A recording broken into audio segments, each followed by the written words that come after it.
nababasa ko na sa journal. Oh, sige, ano yun? Diba? Oh, Sino? si Queen Maricel, ha? Hindi eh. Ay, hindi. Malaki din natin. And kumusta na si John? Okay naman. Nung sa IG nakita ko siya lang nasa Boracay, di ba? Oo. Nag-videoke. So ito ba yung... John Lloyd Ellen Adarna ba ito? Kaya Yan lang nga yung eh. Adarna Rupa May. So balikang John Lloyd and Ellen. Balikan sa sitcom. Sinong director? Si Moni, dating assistant director sa ABS-CBN. Restart na yata ang program. Pero ano, si John Lloyd ba nag-pitch sa'yo, nagyaya sa'yo sa sitcom? Sila bumuo. Sila bumuo. Sila din ang producer. Co-prod lang ang ano. Kahit Pero naman yung yung mga daan writers, Oo nga. writers din namin sa ABS, sa TV5, sa GMA, mga batikang mga writers din na nagdi-direct na rin. Sa streaming platform muna. Prime muna. Prime or Netflix. Streaming Ah, platform. wala pang ano. Ganun daw, kahit Oo yung mga nga. soap eh. Lalabas muna sa Lalabas muna. streaming. Siguro, mas may kita ang padagdag do sa ipoproduce. Diba? So okay naman si John Lloyd. Okay naman siya. Kaya matagal ko na kaibigan si Lloyd. Oo nga. Nakailang show na kayo Na, magkasama? Mga ilan? ano, sa TFC, sa abroad. Hindi pa sa show, isang show. Wala pa. Nag-guest lang ako dati sa kanila sa Home, Sweetie Home. Pero nakwento. Tapos kami na yung naging mainstay, di ba? Kami Labong Navarro, ako, si Tony, Alex. Nakwento ba ni John? Ay, kaya na. Sige, go lang ate. Hindi ko alam kasi nakakausap ko lang yung anak ko eh. Tsaka yung Pero di ba masyal kami ni Lende. pero Sorry. for the wedding? Supposedly, Kano kayo kakilala? 1 month kami hanggang Portugal na. Kasi pangarap namin mag-asawa yun eh. 57 na ako. Sabi ko sa kanya, mamasyal na tayo ng mamasyal. Kaya ang dami ko nang hindi tinatanggap ng mga projects din. So, nasa Yung kay Coco. Hindi mo tinanggap? Eh, ayoko na ng Hindi pa ngayon. kasi commitment eh. Pag daily. At diba, ang dami ko na naging daily. Kahit birthday mo, hindi ko makaka-attend eh. Mahirap. Kaya yung mga sitcom na ganyan, at least once a week. Pag daily, not unless ang daily mo, noon time. Kasi pag noon time, pwede ka umabsent kasi marami kayo. So yan, wala kayong communication. Wala.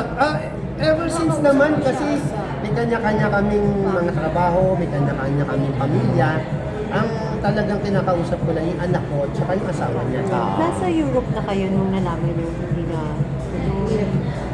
Hindi, nakita ko lang sa IG, hindi kasi hindi kami nagtatanong. At saka wala ako sa posisyon para magsalita. Kasi kung sila mismo dalawa, eh hindi sila nagpapa-interview, hindi sila nagpo-confirm kung ano nangyari, lalo na ako. So hindi mo tinanong kung bakit? Hindi na.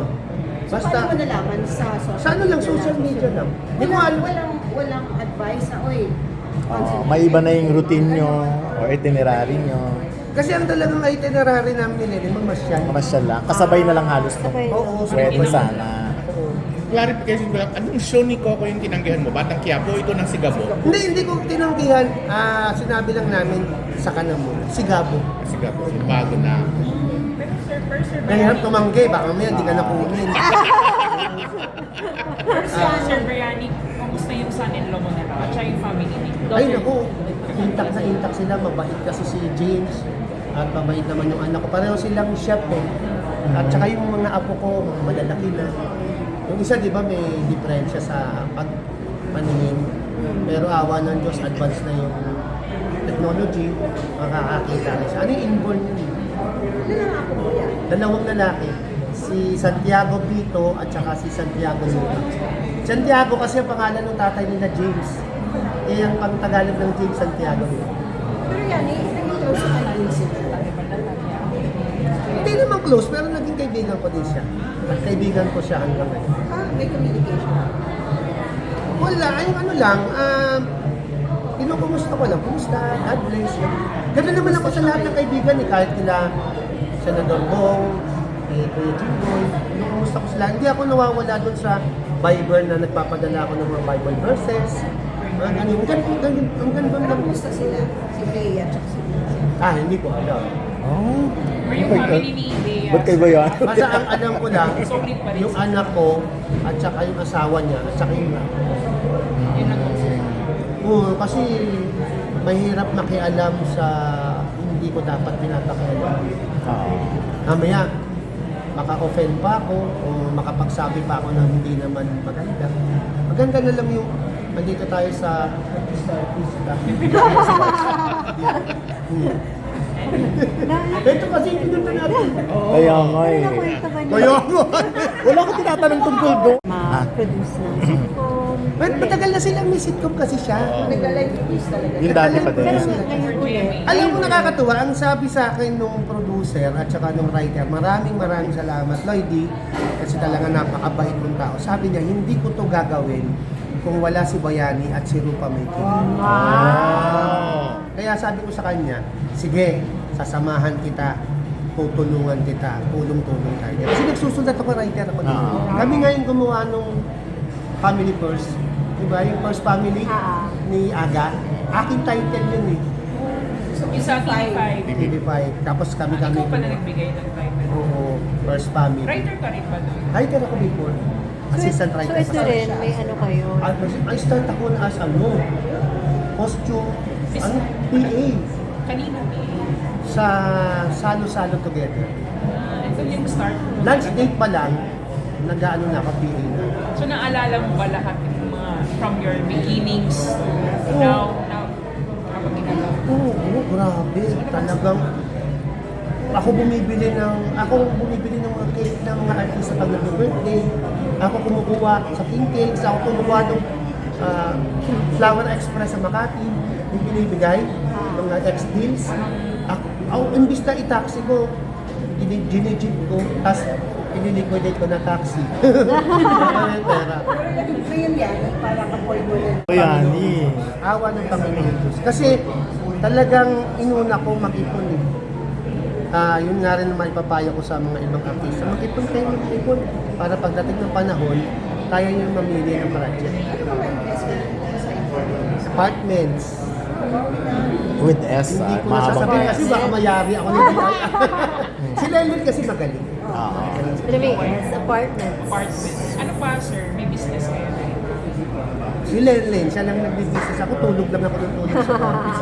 So, importante palang mamili ng parang, life partner, life na marunong sa... Oh, hindi, pero hindi eh. Hindi ka pwedeng mamili, binibigay ng Diyos yun. Tsaka hindi mo dapat hinahanap yung magandang kaugalian sa mapapangasawa mo. Kasi ang mahalaga, alam mong tanggapin kung ano man yung ugali mo. Hindi ka pwedeng, ay, kailangan magaling, ay, kailangan mabait. Kasi doon nga masusubok yung pagmamahalan nyo eh. Pag nalaman mo yung tunay na ugali niya at kaya mong tanggapin.